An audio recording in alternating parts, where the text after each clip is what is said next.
పాయకరావుపేట నియోజకవర్గం రాజయ్యపేట గ్రామంలో bulk drug factory కోసం మత్స్యకారులు ఆందోళన చేస్తున్న తరుణంలో బీసీవై పార్టీ జాతీయ అధ్యక్షులు బోడే రామచంద్ర యాదవ్ అక్కడికి చేరుకుని మద్దతు పలికారు. ఈ సందర్భంగా ఆయన మాట్లాడుతూ ఆంధ్రప్రదేశ్ రాష్ట్రంలో రెడ్ బుక్ పరిపాలన సాగుతుందని, రాజ్యాంగం ఎప్పుడో నీరుగారిపోయిందని ఆరోపించారు. యాదవ్ సంఘ యువ నాయకులు ప్రసాద్ యాదవ్ మాట్లాడుతూ రెడ్ బుక్ రాజ్యాంగం వల్ల 2029 కూటమి ప్రభుత్వానికి ప్రజలు బుద్ధి చెప్తారని హెచ్చరించారు. నా పేరు ప్రసాద్ యాదవ్. ఈరోజు నక్కపల్లిలో రాజంపేటలోని మధ్యకారుల విషయంలో కూడా మనందరం కూడా చాలా బాధపడాల్సి వస్తుంది. ఎందుకంటే ఈరోజు ఇండస్ట్రీస్ అనేవి ఎప్పుడు కూడా ఊరి చివరినే ఉండాలి. ఇండస్ట్రీస్ గ్రామం మధ్యలో ఉండడం వల్ల కూడా చాలామంది ఎఫెక్ట్ తగిలే అవకాశం ఉంది. ఈరోజు చాలా ఇండస్ట్రీస్ ఏం చేస్తున్నాయి అంటే ఆ ఒక వేస్ట్ పదార్థాలు కూడా సముద్రంలోకి వదిలేసి ఆ యొక్క సముద్రం ఒక కలుషితం కూడా చేయడం జరుగుతుంది. ఈరోజు గాజు ఒక విషయానికి వస్తున్నా కూడా పెద్ద గంటల్లో కూడా అదే కదా. ఏం జరుగుతుంది? ఆ సిమెంట్ ఫ్యాక్టరీ పెట్టడం వల్ల అక్కడ ఉన్న గ్రామాలు అనేక ఒక పొల్యూషన్ ద్వారానే అక్కడ ఉన్న ప్రజలకి అనేక ఇబ్బందులు వస్తున్నాయి. అక్కడ కూడా ఇది అనారోగ్య సమస్యలు కూడా అనేక పెరుగుతున్నాయి. కాబట్టి ఈరోజు మన బీసీవై అధినేత బోడే రామచంద్ర యాదవ్ గారు 2023లోని పార్టీ స్టార్ట్ చేసి ఈ రోజుకి ఒక ప్రతిపక్ష నేతగా కూడా పోరాటం చేస్తున్నారు. ఈరోజు పవన్ కళ్యాణ్ కానీ, చంద్రబాబు నాయుడు కానీ, ఈ కూటమి ప్రభుత్వం కానీ టోటల్గా విఫలం అంటే ఎందుకు అయ్యింది అంటే ఈరోజు పవన్ కళ్యాణ్ గారు ఇన్ని సమస్యలు జరుగుతున్నా సరే ఆయన ఎందుకు నోరు మెదపట్లేదు? పవన్ కళ్యాణ్ గారు నోరు మెదపడం కారణం ఏంటి అంటే ఆయనకి డిప్యూటీ సీఎం ఇస్తే సరిపోతుందా? అది కాదు కదా. ఈరోజు ఎన్ని సమస్యలు జరుగుతున్నాయి, ఆ సమస్యలపై ఆయన పోరాటం చేయాలి కదా. అయినా లేదు, ఆయన ప్రశ్నించడు. ఎందుకంటే ఆయన ప్రశ్నించడానికి కూటమి ప్రభుత్వంలో చంద్రబాబు నాయుడుతో కుమ్మక్క అయిపోతే ఇంకా ఇంకేం ప్రశ్నిస్తారు ఆయన? ఈరోజు ప్రతిపక్ష నేత జగన్మోహన్ రెడ్డి కూడా అదే పని చేస్తున్నారు కదా. ఆయన ఏమిచ్చి లండన్ వెళ్తున్నారు లేదా తాడేపల్లిలో ఉంటున్నారు తప్ప ఇక్కడ సమస్యల కోసం ఆయన కూడా లేదు. మనం నక్కపల్లి వచ్చారు, బోడే రామచంద్ర యాదవ్ గారు అక్కడికి వెళ్ళారు కాబట్టి ఆ జగన్మోహన్ రెడ్డి గారు కూడా అక్కడికి వెళ్ళి కొంచెం స్టిల్ ఇచ్చుకొని ఆయన వచ్చారు. అది కాదు కదా, ఈ రెండు పార్టీలు చేసే పని అది కాదు కదా.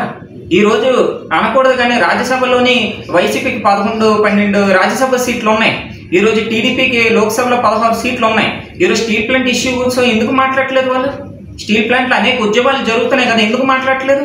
అటువంటివి ఏమీ కూడా వాళ్ళు కాలు రాయు. ఏమనంటే ఎలక్షన్ రావడం, ఓట్లు వేసుకోవడం, ఏదో దొంగ 4 హామీలు ఇచ్చడం, పంపించడం. ఈరోజు సూపర్ 6 పథకాలు ఎంతవరకు వచ్చాయి? అది కూడా విఫలం. ఏదో బస్సు ఫ్రీ అన్నారు. ఎందుకు బస్సులు ఫ్రీ? ఏదో ప్రజలకు నిరుద్యోగ యువతకు ఉపాధి అవకాశాలు ఇస్తానన్నారు. అది కూడా ఏమీ లేవు.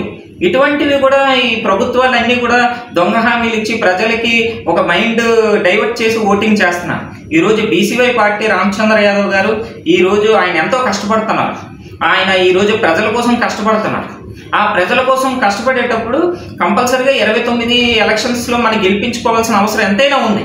అటువంటి నాయకుడు ఎప్పుడైతే వస్తాడో ఆంధ్రలో ఆ విధంగా ఈ యొక్క ప్రజా పరిపాలన ఎంతైనా బాగుంటుంది. నేను మడగల సన్యాసరావు సన్నీ యాదవ్, చోడవరం నియోజకవర్గం, అనకాపల్లి జిల్లా. అయితే ఈరోజు ఈ సమావేశం అవడానికి గల కారణం ఏంటంటే బీసీవై పార్టీ అధినేత బోడే రామచంద్ర యాదవ్ గారు ఈ పార్టీ స్థాపించడం జరిగింది. ఈ పార్టీ ఒక జాతికో, ఒక మతానికో, ఒక రాష్ట్రానికో కాదండి. తెలుగు 2 రాష్ట్రాల్లో కూడా మన పార్టీ ఆవిర్భావం జరిగింది. అయితే ఈరోజు ఏం జరుగుతుందంటే గత కొన్నేళ్ళుగా ఎన్నో ప్రభుత్వాలు వస్తున్నాయి, పోతూ ఉన్నాయి, అన్నీ చూస్తున్నాం మనం. ఏం చేస్తున్నారో, ఏం జరుగుతుందో. అయితే ఈరోజు కూటమి ప్రభుత్వం ఉండగా ఆపోజిషన్ పార్టీ అంటే అధికార పార్టీ కాకుండా ఆపోజిషన్ పార్టీ ఏదైతే ఉందో వైసీపీ పార్టీ 11 సీట్లు గెలుచుకొని కూడా ఈరోజు కూటమి ప్రభుత్వం చేసే తప్పుని ఎక్కడ కూడా వేలెత్తి చూపడం లేదు. ప్రజలకి ప్రతి దిక్కున కూడా అన్యాయం జరుగుతుంది. ప్రజలు ఇది మాకు న్యాయం ఈ విధంగా కావాలా, ఇది అన్యాయం, మేము ఎలా బతకాలి ఏంటి అని ఎవరైనా ఒక బడుగు బలహీన వర్గాల నుండి ఏ వ్యక్తి అయినా ప్రశ్నించాడంటే కేసులు పెడుతున్నారు, లోపలేస్తున్నారు. అయితే వీళ్ళకి దిక్కెవరు? ఎవరు ఆదుకుంటారు వీళ్ళని? వీళ్ళందరి కోసం మన బీసీవై పార్టీ అధినేత బోడే రామచంద్ర యాదవ్ గారు వచ్చారు. ఒక తిరుపతి అవనివ్వండి, కారేడు అవనివ్వండి, లేదంటే మొన్న నక్కపల్లి దగ్గర Rajayyapeta bulk drug company waste వ్యర్థాలు సముద్రంలో పడి మత్స్యకారులకి వేట జీవనం మీద ఎవరైతే బతుకుతున్నారో వాళ్ళకి ఆ జీవనోపాధి ఏదైతే ఉందో ఆ చేపల వేటకి వెళ్తేనే వాళ్ళు బతుకు.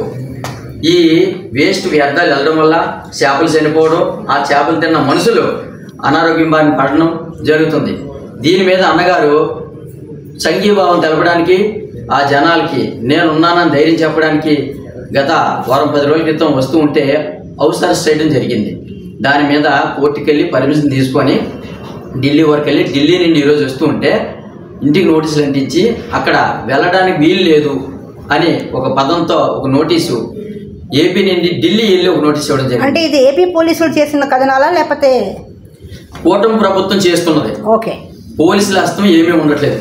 పోలీస్ వ్యవస్థని అడ్డం పెట్టుకొని నాటకాలు ఆడుతున్న కూటమి ప్రభుత్వం. అంటే పోలీస్ తత్తుల్లా వాడుకుంటున్నారు పోలీసు వాళ్ళని తత్తుల్లా వాడుకోవడమే కాకుండా వాళ్ళకి ఈ కూటమి ప్రభుత్వం ఒక రౌడీయిజం లాగా వాళ్ళకి చెప్పి మాటల్లోనే మీరు ఇలా చేయండి అలా చేయండి అని చెప్పి వాళ్ళే ముందుకు పంపించి ఈ కథనాలన్నింటినీ ఆపుతున్నారు.